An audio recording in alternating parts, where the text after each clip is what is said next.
Okay, back to the Holy Cow. I'm working on a derby car series, I'm going to call it here.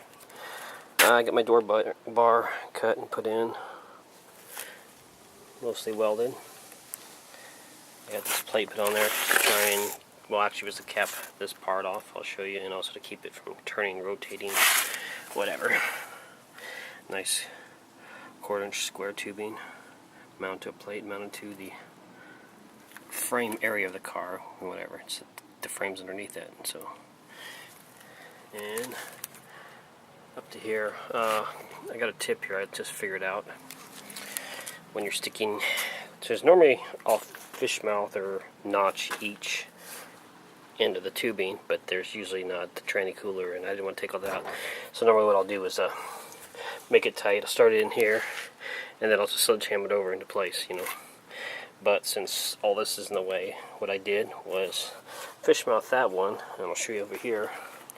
I just cut this one straight with the sun. But anyways, so that's just cut straight off, as you can see.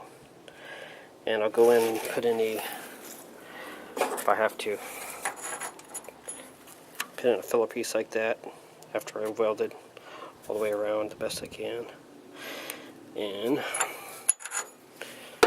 also I'll put in a gusset or meat cleaver, some people call them. If you put them in the wrong areas, these have been known to chop off limbs, so be careful where you use these, since this is way on the passenger side. I don't have to worry about contact with it. And I'll show you a trick here. I got drawn on here is a typical what a fish mouth kind of looks like, so your tubing can go down and be notched in there. I'll show you a, probably shown you this before, but might as well show it again. Fast way to kind of do this without trying to cut a circle and all that. Look at it from this direction. What I'll normally do is just cut straight across, and straight across, all the way through the pipe. I got a giant propane cutter that can do this in one cut, but you could also just take your angle grinder with a 5.5, whatever, 5-inch, just cut through, and then just separate it at the tube, top and bottom. And as crazy as it sounds, it's actually the fastest way to fish mouth or notch a piece of tubing. Also, when you do it the right way, you have these really thin edges that aren't that great, but when you do it my way, what happens is you'll have this whole thickness, and it's kind of like it's got a pre gap or whatever that's perfect for usually welding it. So it's going to be something similar to that, to where it's, you know, a nice 90 to weld, as opposed to it's where it's flat against it, you know, kind of like trying to weld that area there.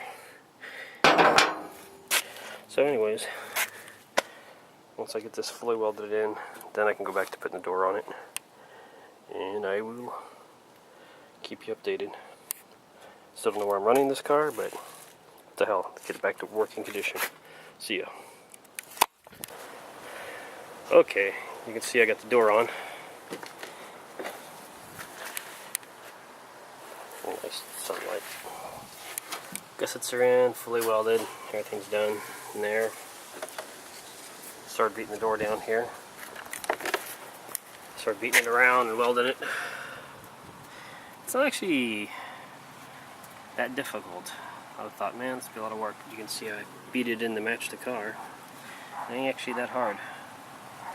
It's like literally just doing a regular, welding the doors on a regular derby car. Except for the front's gonna be a pain in the arse. I got plenty of plate this big, but I don't know. Kind of like to weld those hinges to something that I don't think really matters. Make it a little bit stronger. Who knows? Who cares? I can even get the bottom ground. I can even weld that on there. I've welded it at the back to keep it from sliding around. Got that welded in there. I'll weld it solid. Everything's just tacked for now, so I won't go anywhere. And I'll finish it. Put all the uppers back in. Tack them in. that's pretty much it. Looks pretty decent. It's a lot of welding, and I will be done. See ya.